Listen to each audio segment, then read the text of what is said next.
Hello, it's Lynn Watts here with Wyatt the Wonder Dog Books. And today I'm going to be talking about the calming and healing properties of mandalas. Before I get into that, though, let me just remind you if you will hit subscribe, then you will, and notifications, then you'll get a notification each time I create a video. And I do two, three, maybe four of them a week. So would love for you to do that. So let's talk about mandalas. First of all, what is a mandala? It's something that personally I've only heard about maybe in the last 4 or 5 years. They were very popular during COVID. Mandala is apparently a Sanskrit word for circle, and it usually involves some very intricate geographic patterns that are used in various ways to promote calming, relaxation, reduce anxiety, that sort of thing. And that happens in particular from simply coloring in these intricate patterns. So, as you can imagine, it takes a lot of focus and care.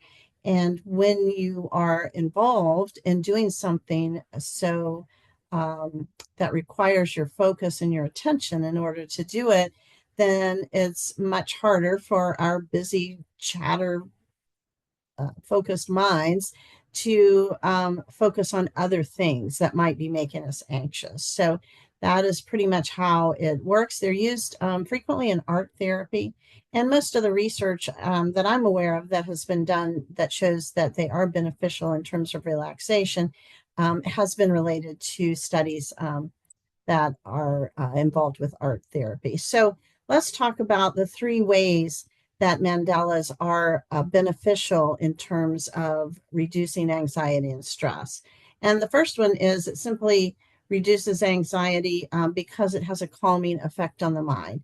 As I already mentioned, if you are involved in doing something that is kind of meticulous, that takes your attention, then your mind is focused on that. And also the fact that it's physical, it's not just thinking about something, it's actually doing something. So there is that added component to it, which causes us to relax and not to pay attention maybe to negatives or anxiety provoking self-talk. So it reduces anxiety in that way. It also fosters mindfulness because, as you might imagine, it's hard to be thinking about other things around us or thinking about even the environment when we're again focused on something that takes all of our attention to do. So it does encourage children to be present in the moment, to pay attention to what they're doing at the point of coloring. And then the final thing is it does promote relaxation. I think that when we do something like this, it can release the feel-good neurotransmitter of dopamine, and we get that kind of good feeling of accomplishment, of relaxation, of satisfaction, of contentment. So that's the third way that it promotes relaxation and can be helpful. So I might mention that because of all these features of mandalas, when I created the new family activity book, which just came out in December of last year, we decided to put a mandala for each one of the different sections in the book. Some of them, as you might see here, and these are not quite so intricate, so it's possible for a young child to color them in. So some of them are already designed for the child right here.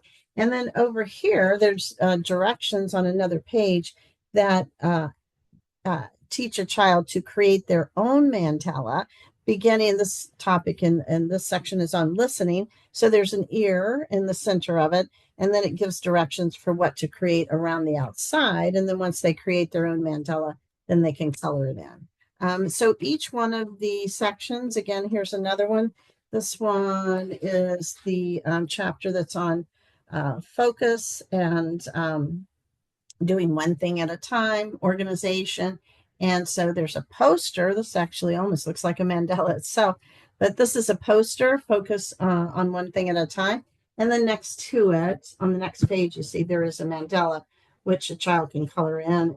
It's like a clock here in the center, and then there's lots of little areas in between that a child could color in. So lots of mandalas in here to promote that relaxation, that focus, reducing anxiety and stress, which is often such a problem nowadays. So I hope that provides some helpful information in terms of your work with children and helping them to overcome stress and anxiety.